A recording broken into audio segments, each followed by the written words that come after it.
Indian equity markets have underperformed developed and emerging markets over the last 12 to 18 months on account of two broad factors. Firstly, the valuations of Indian equities have been at a premium compared to its historical average. And secondly, the earnings for Indian equities have bottomed out and have been flattish in FY25.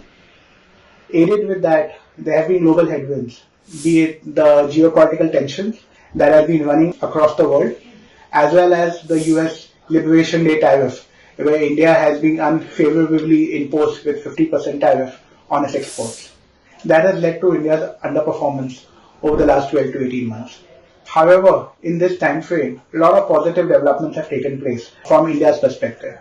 Be it that the inflation has come to an 8-year low at 1.55% in July of 2025, monsoon has been strong, and we are seeing signs of pickup in the domestic consumption, aided by a lot of government policies, be it the tax rebate which has been announced in the Feb 2025 budget, as well as the GST rationalization, which will lead to increased consumption.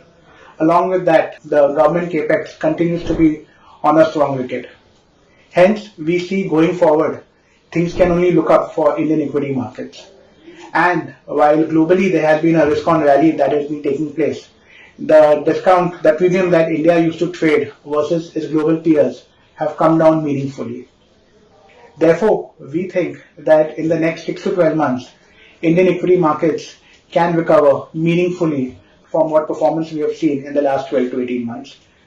This is largely on account of India's earnings coming back in H2 of FY26 and improving in FY27. Consensus is expecting India's earnings to be at about 7 to 8% growth in FY26 with 14 to 15% growth in FY27.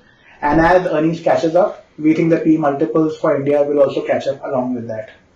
Secondly, the domestic factors are looking favorable with the GST rate cuts as well as interest rates which have been reduced by about 100 basis points in the last 12 months. And you have a CRR rate cut as well, which is infusing liquidity in the markets. So, in our view, Indian equity markets can do well over the next 6 to 12 months. How we have managed our portfolio over the last 6 months is basically running a very balanced portfolio across sectors. While we run a concentrated portfolio in all our funds are quite diversified as far as sector exposure is concerned. And we have meaningful presence across all the leading sectors. That has helped us to improve our performance versus the benchmark, and we intend to follow the same strategy over the next 3 to 6 months. Thank you. Mutual fund investments are subject to market risks. Read all scheme-related documents carefully.